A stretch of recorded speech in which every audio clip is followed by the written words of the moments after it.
Take a deep breath and imagine the oceans.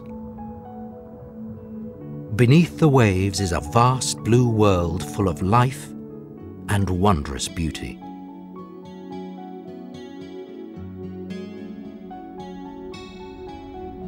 Planet Earth is planet Ocean.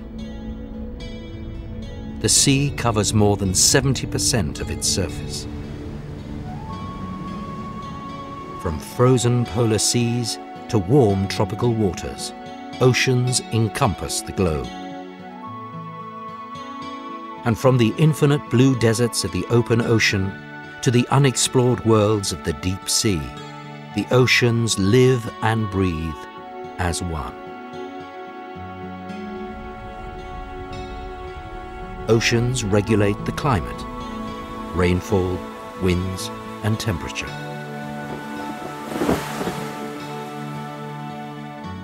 They provide half the oxygen the planet needs to survive.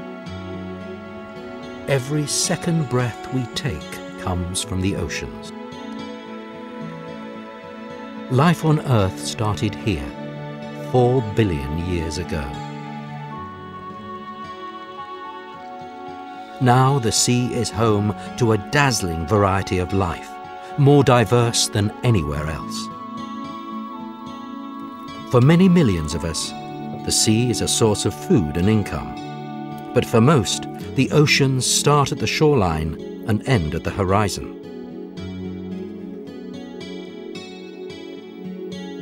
It's time to look at the bigger picture. Take a deep breath and imagine the oceans.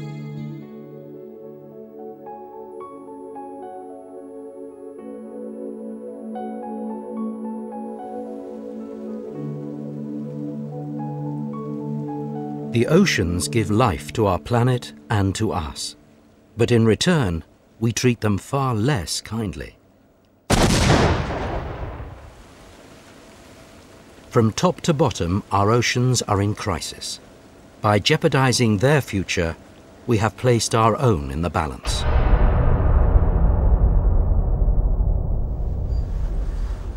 Of all human impacts on the oceans, fishing is probably the most harmful. And it is here that our relationship with the sea has changed most dramatically. The oceans once seemed a limitless resource, too bountiful to deplete, too vast to be affected by man. The sea was our provider, but proved at times also a formidable opponent. As we braved the world's oceans, we gained access to all their resources. But we have now come to the end of an unsustainable harvest. It is especially the way we catch our fish that is causing the problem. Expanding populations mean an increase in the world's appetite for fish. The only way to keep up is through technology. We now find our fish with spotter planes, helicopters, sonar and satellite images. With such tools at our disposal, no school of fish is beyond our reach. 1 billion people, many in poverty, rely on fish as their primary source of protein. But as we are rapidly emptying our oceans, the global catch is not shared fairly. Now that stocks in their own coastal seas have become depleted, industrial fishing fleets are operating off distant shores. One European vessel fishing off West Africa can take as much in 1 month as 7,000 local fishermen catch in a year.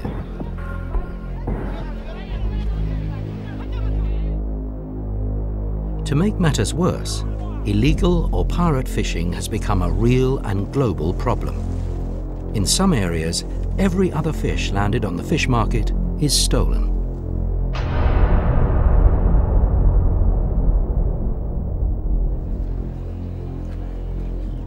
The livelihoods and food security of millions are at stake. But so is the fate of thousands of species.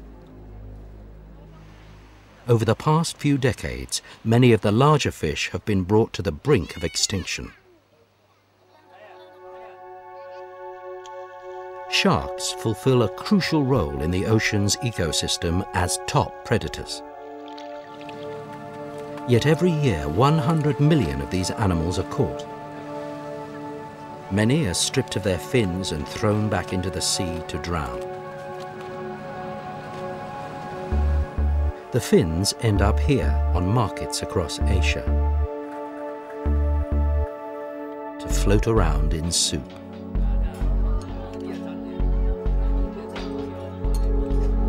But it's not just sharks that are in trouble. Even once common species such as cod are so critically overfished that they may disappear from the oceans forever.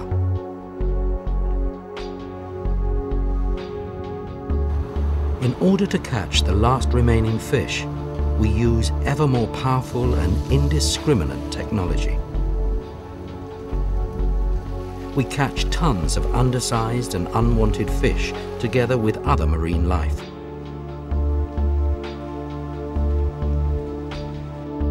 And on bycatch, one fishery has a particularly bad track record. For every kilo of shrimp, 5 kilos of marine life are wasted. With the bycatch, the future of both ecosystem and fishermen go overboard. But bycatch is not limited to trawl fisheries.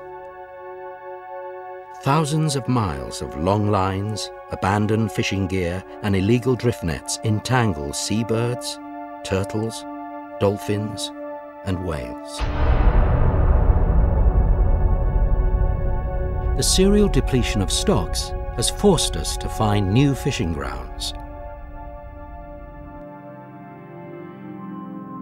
In the deep ocean, we find ourselves among aliens from another world. In these cold and dark waters, coral reefs grow on submarine mountains called seamounts. These fragile structures have taken thousands of years to form. They support unique and wonderful life forms.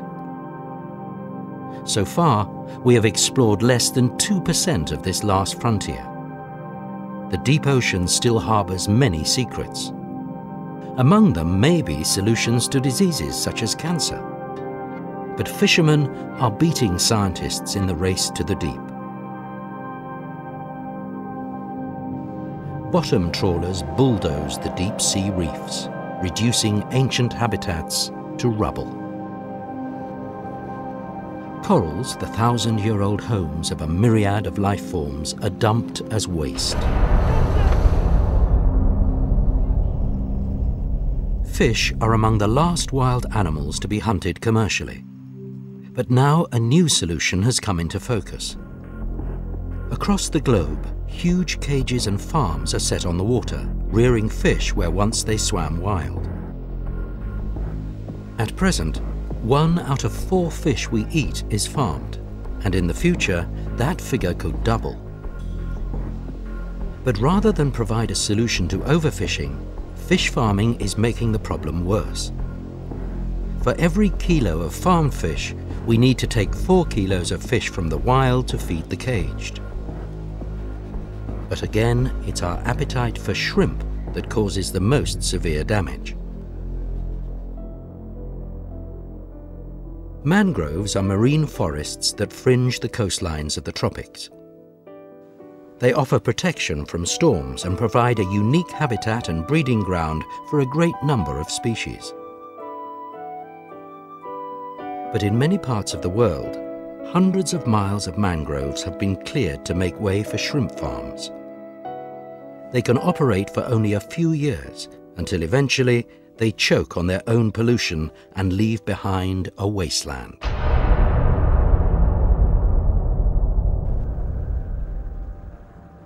The oceans are more to us than just a food source, but our other activities are often just as harmful.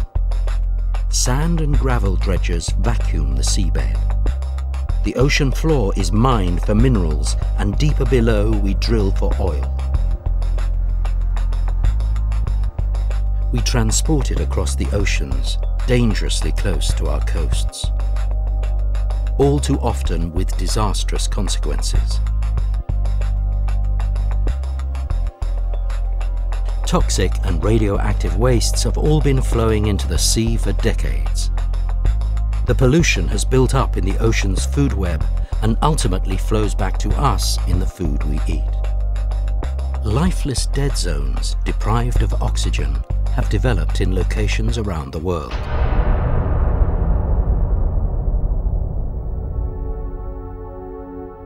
But another, perhaps far greater threat is looming. Climate change attacks the heart and lungs of the oceans. It affects life from top to bottom. As the oceans warm up, changes start to occur in their chemistry, affecting the smallest of marine life forms. Microscopic algae are the basis of all life in the sea. Climate change will alter both the availability of plankton and the species it consists of. As a result, the ocean's food web will become unbalanced. Deep down in the ocean, powerful currents flow like giant conveyor belts. They control our climate as well as the transport of nutrients through the oceans. If these currents come to a stop, whole ecosystems and the fisheries that depend on them could collapse. For the most delicate life, even a small rise in temperature could spell disaster. These white coral polyps look beautiful, but in reality, they are dying. Without the algae that live inside of them, providing them with color and energy, corals cannot survive. As large reef areas bleach, a habitat that provides the home for thousands of species simply fades away.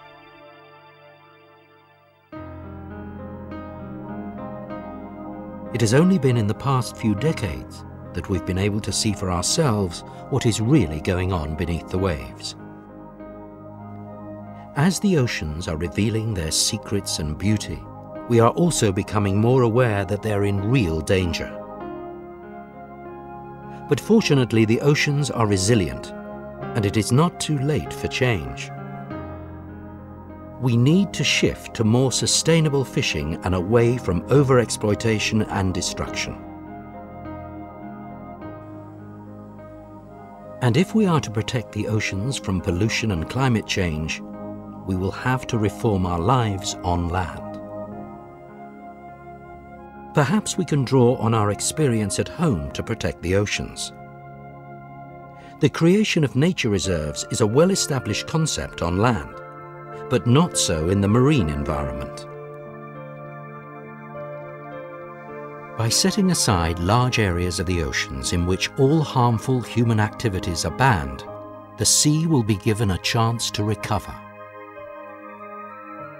As ecosystems are restored, fish stocks will rebound far beyond the limits of the protected areas. To ensure true protection, a global network of marine reserves is needed. They should protect large areas of diverse habitat, both along coasts and in the open sea. Creating such a network will require political will and money. About $12 billion a year. That's about the same amount spent yearly in Europe and the US on perfume alone. Time to ask ourselves which we value more. The smell of perfume or that of the fresh ocean breeze.